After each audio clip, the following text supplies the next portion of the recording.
हे जे आता एक कमिटी नेमली या सगळ्या प्रकाराची चौकशी करण्यासाठी, त्या कमिटीमधल्या बऱ्याच अधिकाऱ्यांना हे सगळं काय चाललंय हे माहिती होतं की डिसेंबर 2024 पासून सगळ्यांना ते माहिती होतं.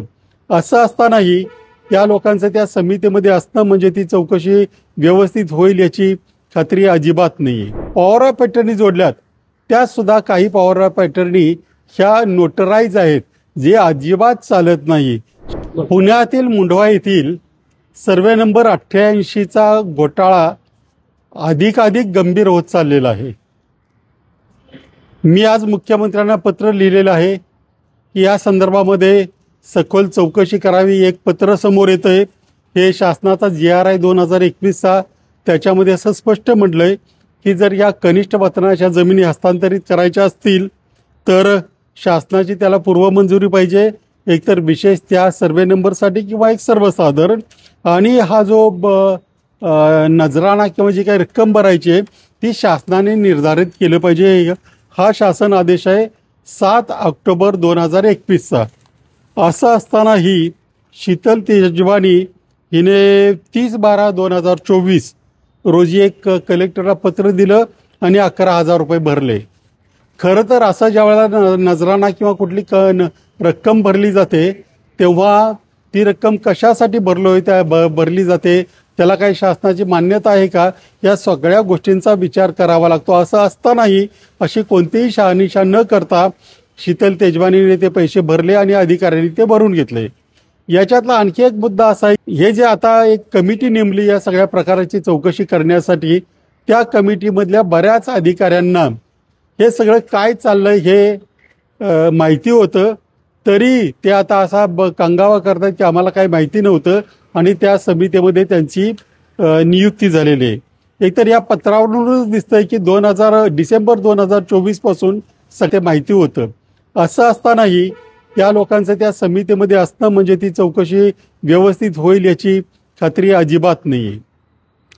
आणखी एक महत्त्वाची गोष्ट याच्यामध्ये पुढे येते की तो जो दस्त तयार झाला होता त्या दस्तामध्ये अनेक गोष्टी आहेतच, म्हणजे मोबदल्याचा उल्लेख नाही, ती जमीन कुणाची होती याची शहानिशा केली नाही, पण त्याच्यामध्ये जे पॉवर ऑफ अटर्नी जोडल्यात त्या सुद्धा काही पॉवर ऑफ अटर्नी ह्या नोटराईज आहेत, जे अजिबात चालत नाही. शिवाय काही मयत लोकांचे सुद्धा पॉवर ऑफ अटर्नी झाल्याचा संशय त्याच्यातून निर्माण होतोय. त्यामुळे त्याची गंभीर चौकशी होणं गरजेचं आहे. परंतु सगळे अधिकारी तेच असतील आणि त्यांच्याच निगराणीखाली चौकशी होणार असेल तर ती पूर्ण होणार नाही. म्हणून ही चौकशी समिती बदलावी, ती CBI किंवा त्रयस्थ संस्थेमार्फत किंवा ज्युडिशियल इन्क्वायरी त्याची करावी. त्याचबरोबर शासनानं बोपोडीचा जो FIR दाखल केला आहे त्याच्यात असं स्पष्ट म्हटलंय की तहसीलदार येवले यांना शासनाच्या जमिनी अपहरण करून त्याची खाजगी लाभार्थ्यांना देण्याची सवय आहे. शासनच असं म्हणत असेल तर मग महाराष्ट्रात जेवढ्या काही खाजगी किंवा सरकारी जमिनींचा अपहार झाला आहे त्याची चौकशी करावी, कारण यांना अशा गोष्टींची सवय लागलेली आहे. त्याच्यामुळे त्याची सगळी चौकशी केली तर महाराष्ट्रामध्ये आणखी मोठं प्रकार पुढे येतील. शिवाय आता जे काही म्हटलं जातं की पार्थ पवारांचा संबंध नाही वगैरे, आणि जे काही जणांची नावं बघडून हे सगळं केलं जातंय, परंतु त्याला तसा काही अर्थ नाही आहे.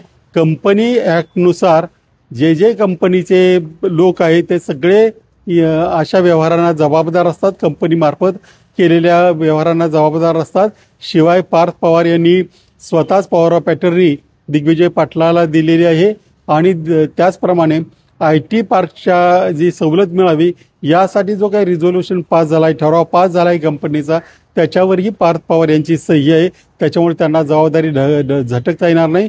परंतु सगळे राजकीय नेते आणि अधिकारी हे सगळे मिळून या प्रकाराकडे दुर्लक्ष करतायत आणि हे प्रकरण असंच रफादफा करण्याचा प्रयत्न करतायत. म्हणून मी आज मुख्यमंत्र्यांना या सगळ्या संदर्भात एक पत्र लिहिलेलं आहे.